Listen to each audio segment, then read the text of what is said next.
I was also in shock, guys, but it's real. It's very possible to make cold pressed coconut oil at home even if you do not have a refrigerator, and that's what I'll be showing you in this video. Is it not interesting? So you start making it at home and stop sleeping on this good news. All right, hi besties, and welcome to today's video. So you guys, today we are going to be making cold pressed coconut oil. And you guys, hot pressed coconut is different from cold pressed coconut oil. Hot pressed coconut oil is that type of coconut oil that undergoes a rigorous form of heat during production process, while the cold press is the opposite of the hot press. And the cold pressed coconut oil is usually better than the hot pressed coconut oil because during the production for the hot pressed coconut oil, it loses some of its nutrients, whereas the cold pressed coconut oil retains 100% nutrients even after production. All right, now I want to correct an impression. It is not compulsory that you must remove the back part of your coconut when you want to make your cold pressed coconut oil. If you can, you should, but it is not a compulsory act. And you guys, I like to grate my coconut. I've always said this because I've noticed that whenever I do that, I gain more oil than when I take it to the industrial machine or when I use my blender. And you guys are going to see the results in this video. So I'm done grating my coconut, and this is me just going ahead to wash the shaft and extract my milk because that's what we're going to be working with. And if you know that 2,000 naira is not too small for you, I would like to run 30,000 naira giveaway on this page just to appreciate you people. But that's when my YouTube channel clicks 1,000 or 1,500 subscribers. All right, so ensure that you already subscribe to my YouTube channel before you drop your comments in the comment section, because yes, I would just like to appreciate you guys with 30,000 naira. So this is me after extracting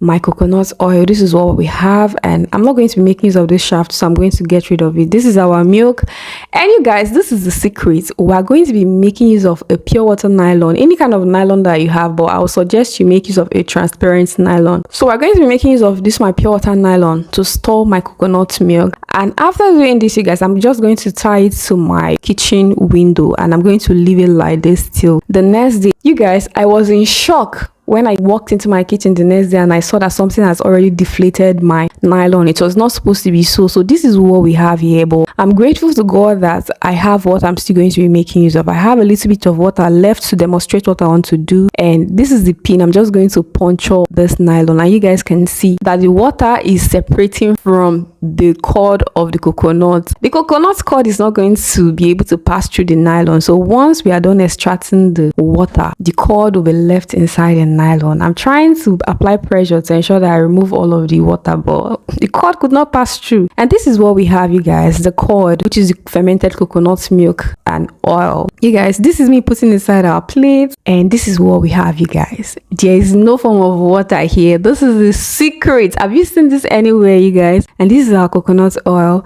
I'm just going to secure it with this nylon and leave it under the sun. So we're going to be working with the sun for this process. In case you don't live in a place where the temperature is high like my location, you can put this in a warm environment for a long period of time, or a warm area of your kitchen, right? This is me going to check on this after a few hours, and you guys can see that the oil is beginning to show. I went in again late at night. You guys, this is what we already have, but we are not done getting the oil that we need from this, right? So I went ahead to place this inside a warm hot water, and I covered this for 30 minutes. You guys, going to check on this. This is what we have. You guys, can you see this oil? Can you see this? This is your cold pressed coconut oil. So I'm just going to be straining this with this my straining cloth here. So that is basically what I'm doing here, because I don't want this white part to be part of the coconut oil. And you guys, look at what we have. Look at this plenty coconut oil. And for those who doubt that this is not it, so I went ahead to place this in the refrigerator after production so it can turn to the white color you know it as. I went ahead and boiled the remaining cord I could not separate the oil from, and we got this. If you know you enjoyed this video, please make sure to give this video a thumbs up, leave a comment for me in the comment section, and please share this video, and do not forget to subscribe to my YouTube channel. I love you guys so much.